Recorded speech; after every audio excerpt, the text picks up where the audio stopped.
그 월급에 잠이 와?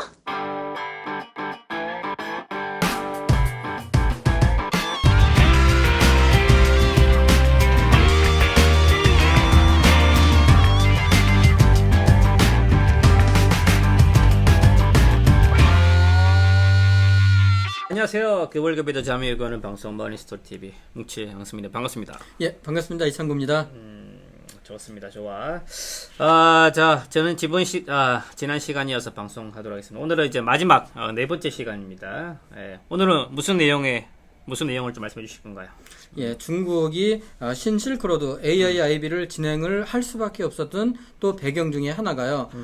중국의 빈부의 격차가 너무 커진 이 부분을 어떻게 해소할 것인가, 이런 부분이 AIIB를 진행할 수밖에 없던 배경이었었는데, 그 빈부의 격차와 관련된 내용, 그리고 또 중국의 소비와 관련된 그런 이 사회적인 어떤 이 구조, 이런 부분에 대해서 한번 살펴보도록 하겠습니다. 소비 트렌드 관련돼서 좀 많은 내용들이 나올 것 같습니다. 예. 예, 중국의 이 소득 구조를 보면요. 소비를 하려고 하면 결국 이제 소득에 따라서 소비가 이루어지게 되겠죠. 그렇죠. 예, 일반적으로 대부분의 국가들의 소득 분포를 보게 되면은 종형 구조를 보이고 있죠. 가운데가 두터워지고 가장자리가 소득이 아주 많거나 적으신 분들은 좀 적어지는 표준 정규 분포의 구조를 보이는데, 종 모양. 네, 그래서 종 모양을 보이게 되는데, 중국은 아주 특이한 소득 구조를 보이게 되는데요. 바로 더블 피크의 소득 구조입니다. 여기 그림에 나와 있는 거죠? 예, 그렇습니다. 네, 그래서 되도록이면 그 동영상 파일을 청취하세요, 청취자 여러분들. 예, 그래야 이해가 빨라요. 예, 더블 피크 구조라고 하는 게 등서평의 선부론에 의해서 일부 지역과 일부 계층이 먼저 부자가 되고, 나머지 사람들은 그 일부 지역과 일부 계층들이 끌고 가라라고 했는데, 등서평이 간과한 게, 부라고 하는 거가 욕망이 들어가게 되면은 결코 나누지 않는다라고 하는 그거를 등서평이 좀 간과를 한 거죠. 어쨌든 작년 연말 중국의 1인당 국민소득이 약 뭐 한 7,800불 정도. 그런데 이 7,800불이 가운데 집중을 한 게 아니라 약 뭐 한 3,000불에서 4,000불이 굉장히 두텁고요. 네네. 그리고 15,000불에서 20,000불 이상이 또 굉장히 두터워요. 중간이 두꺼운 게 아니라 양 끝이 두껍다. 그렇죠. 특이한 구조네요. 예.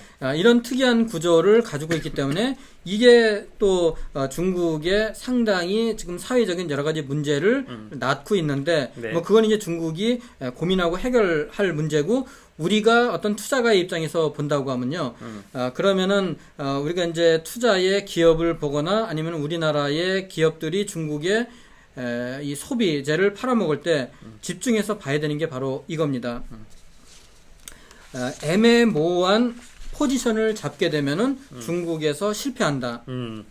명품으로 소득이 높은 사람들을 포지셔닝 할 거냐, 아니면은 좀 저가품을 가지고 포지셔닝을 할 거냐. 예를 들면 화장품으로 예를 들면은 이렇죠. 아모레 퍼시픽, 이 태평양에서 명품으로 화장품을 팔아서 중국에서 확실하게 명품으로 자리를 잡았고요. 네네. 반면에 좀 저가품 화장품인 에이블 CNC의 미샤, 네. 미샤 같은 경우에는 좀 중저가품으로 해서 중국에 포지셔닝을 해서 또 크게 성공을 거뒀거든요. 화장품 시장에서도 이렇게 고가품 아니면은 저가품, 이렇게 포지셔닝을 명확하게 해야만 성공을 거둘 수 있다. 이거를 우리가 중국의 더블 피크 구조를 정확히 몰라서 중국의 평균 1인당 국민소득이 한 7,000불에서 8,000불 정도니까 요 정도 수준에 맞춘 그런 전략을 가지고 중국에 들어가겠다라고 하면은 반드시 실패합니다. 그렇지. 이거는 화장품의 예에서뿐만 아니라 다른 소비품에서도 마찬가지인 거죠. 이게 바로 이제 우리가 소비 트렌드에서 볼 수 있는 첫 번째 특징이고요. 그럼에도 불구하고 작년에 뭐 한 7,000불에서 8,000불 정도가 1인당 국민소득이었었지만 중국이 전체적으로 국민소득은 뭐 향후에 지속적으로 늘어나겠죠. 그러면은 우리나라가 국민소득이 7,000불, 8,000불, 10,000불, 20,000불, 25,000불 이렇게 늘어날 때 어떤 변화를 보였느냐. 이게 결국은 뭐 중국도 따라간다라고 보면은 이런 소득이 증가함에 따라서 의식주에 집중됐던 그런 소비 지출이 결국은 교육, 통신, 문화, 헬스케어 이런 쪽으로 소비의 비중이 변화가 되겠죠. 그래서 또 하나의 중국의 소비 트렌드로 우리가 중국을 투자를 할 때는 이런 부분들을 또 염두에 좀 둬야 되겠다 이렇게 볼 수 있을 거고요. 네네. 그리고 이제 소비 트렌드로 중국을 전체적으로 이해하려고 하면은 중국의 여성, 아이, 노후화 이 문제를 우리가 명확하게 좀 이해를 해야 될 텐데요. WBS. 예, WBS. 네. 이 하나하나 한번 살펴보도록 하죠. 네네. 중국의 소비 트렌드를 이해하려고 하면은 여성들의 역할이 큰 중국 사회의 역사적인 배경을 좀 이해할 필요성이 있는데요.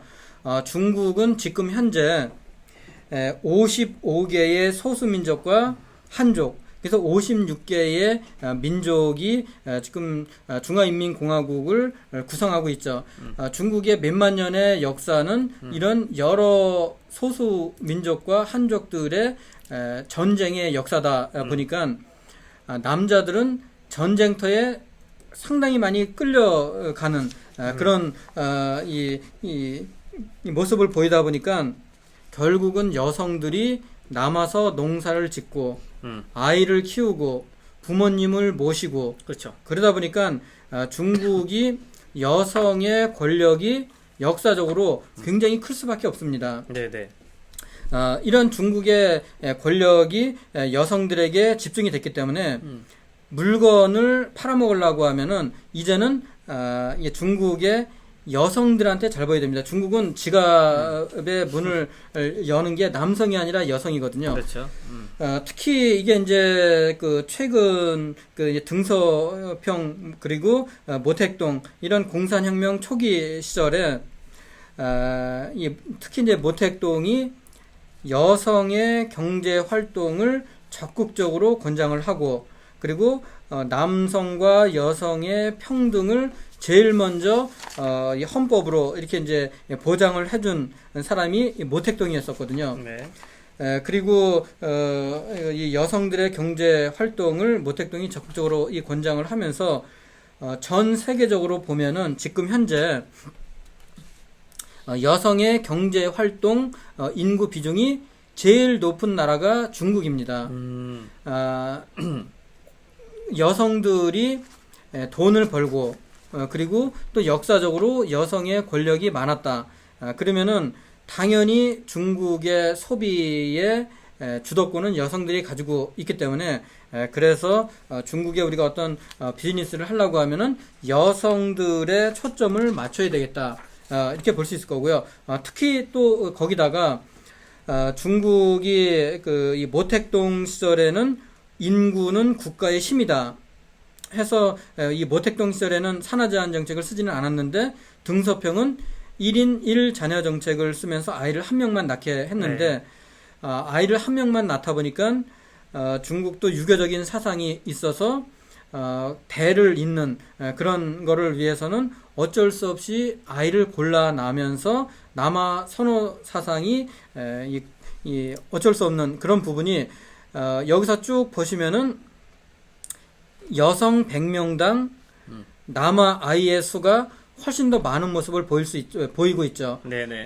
이 부분들은 남자들이 장가 가기가 굉장히 힘들고요. 장가 가려고 하면은 여성들한테 굉장히 잘 보여야 되는 거죠. 그래서 중국의 권력들을 여성들이 쥐고 있다고 볼 수 있을 거고요. 그래서 이 소비의 주체가 여성들이 쥐고 있는데 이 소비의 주체도 약간의 좀 성향들이 이제 조금 이제 다른 게요. 등서평 시절에 1인 1자녀 정책으로 나온 그런 이 개방 시대의 여성들이 지금 30대, 40대 이렇게 주축을 이루고 있는 이 개방 세대들의 소비 성향과 이분들의 자제인 소황제, 이분들의 소비 성향이 좀 다른 그런 모습을 보이고 있죠. 이런 중국의 소비 트렌드를 우리가 이해할 때 여성을 이해하는 게 무엇보다 중요하고요. 그리고 중국을 이해하려고 하면은 중국의 이 소황제, 이거를 이해하는 게 또 이제 이게 중요한데요. 등서평 이후에 1인 1자녀 정책을 쓰다 보니까 등서평 시절에 1인 1자녀들이 결혼을 해서 아이를 또 한 명만 낳게 됩니다. 네네. 지금 여기 이제 통계 자료를 보면요.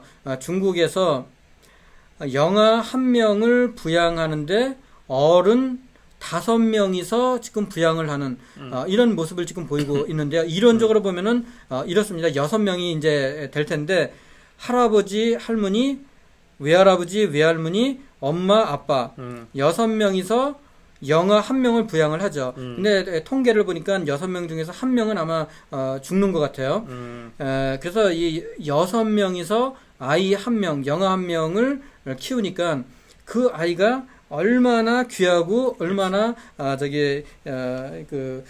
뭐 해주고 싶은 거 다 해주겠습니까? 네. 이게 바로 중국 유아 용품에서의 이 소비 트렌드라고 볼 수 있을 텐데요. 중국 사람들이 아이들 물건과 관련해서는 이런 이야기를 한다고 합니다.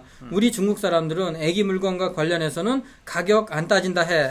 바로 가격이 중요한 게 아니라 품질, 브랜드, 뭐 영양 성분, 유아 선호도 이런 것들이 우선적으로 영유아 시장 제품을 선택을 할 때 고려되는 요인들이죠. 이게 바로 우리가 이제 중국의 소비 트렌드로 어떤 종목을 고르거나 아니면은 펀드를 고를 때 중국의 영유아 상품과 관련된 이런 부분들을 염두에 둘 그럴 필요성이 있다고 생각이 들고요. 그리고 또 하나의 중국의 소비 트렌드의 큰 변화 중에 하나가 노후화입니다. 고령화. 좀 전에 말씀드렸던 소황제, 할아버지, 할머니, 외할아버지, 외할머니, 엄마, 아빠가 아이 한 명을 키우는데 이거를 거꾸로 생각하면은 아이 한 명이 이제는 노인네 6명을 부양을 해야 되는 그런 상당히 재앙이 오게 되는 거죠. 이 아시아의 3개국 일본, 한국, 중국의 고령화가 굉장히 빨리 진행되고 있는데요. 일본의 고령화보다도 한국의 고령화 속도가 더 빨랐고요. 네. 한국의 고령화 속도보다도 지금 중국의 고령화 속도가 훨씬 빨리 진행되고 있거든요. 네. 중국의 고령화가 인위적으로 산하 제한 정책을 쓰면서 1인 1자녀 정책을 쓰다 보니까 전체 인구에서 65세가 넘은 사람들이 차지하는 비중이 7%가 넘으면은 그거를 우리가 이제 고령화 사회라고 이렇게 이야기를 하는데 네네. 중국이 고령화 사회에 진입을 했는데 문제는 중국의 고령화 사회의 진입 시점에 중국의 부가 어느 정도 형성이 돼 있지 않은 게 중국의 큰 재앙입니다. 이게 중국이 미국을 빠른 시일 내에 추격하는데 상당히 걸림돌이 될 것이다. 네. 라고 하는 이 배경이 되는데요. 이 표를 잠깐 보시면은 네네. 인구에서 7% 이상이 65세 이상 이 고령화 사회에 진입했을 때 한국이 1인당 국민소득이 16,000불 정도, 일본이 15,000불 정도, 미국이 한 10,000불 정도 그랬는데 중국은 3,000불이 되지 않을 때 고령화 사회에 진입을 했거든요. 이거는 부자가 되기 전에 늙었다라고 하는 겁니다. 그러네. 예, 부자가 되기 전에 늙었기 때문에 이 문제가 중국의 향후에 성장 잠재력을 급속히 갉아먹는 이런 문제를 낳기 때문에 그래서 작년에 중국 정부가 1인 1자녀 정책을 폐지를 하고 이제는 아이를 2명을 낳을 수 있게끔 법적으로도 허용을 했는데 근데 지금 아이들을 낳아서 인구가 늘어나는 거 상당히 많은 시간도 필요하고요. 그리고 한번 이런 저출산이 자리를 잡으면은 쉽게 출산율이 높아가지 않는 게 그런 다른 나라들의 선례였기 때문에 중국도 이 출산율과 고령화 이 문제에서 상당히 큰 고민을 안고 있을 거라고 이렇게 생각이 듭니다. 오늘은 중국에 우리가 이제 소비로 투자로 접근을 할 때 권력을 여성들이 쥐고 있다. 그리고 소황제인 유아용품에 투자 기회가 많이 있다. 그리고 중국의 고령화가 빠른 속도로 진행이 되고 있는 실버 이 부분들과 관련해서 우리가 중국의 소비주 그래서 중국은 이제는 세계의 제조공장으로 우리가 접근하기보다는 세계의 소비시장으로 접근하는 데 있어서 더블 피크의 중국의 소득 구조와 그리고 여성, 유아, 실버 이 WBS의 소비 패턴의 투자 전략에 대해서 살펴봤습니다. 멋지네 오늘도. 좋은 말씀 감사드리고요. 중국 쪽 보시면 이제 조정이 많이 오고 있죠. 그래서 이제 화려한 유동성 장세는 1차적으로 마무리되는 것 같습니다. 그래서 이제 유동성 장세가 마무리되고 나면 그 다음부터는 이제 실적 장세로 펼쳐져요. 개별적으로 지금 움직인다는 거죠. 그래서 이제 주가지수 전체적인 것보다는 섹터별 그리고 종목별 투자가 이제 더 유효하다 이렇게 이해하시면 좋을 것 같습니다. 그런 측면에서 본다면 오늘 소비 트렌드를 중국의 소비 트렌드를 통해서 어떤 섹터가 좀 투자적으로 유명한지에 대해서 알 수 있는 좋은 시간이었던 것 같습니다.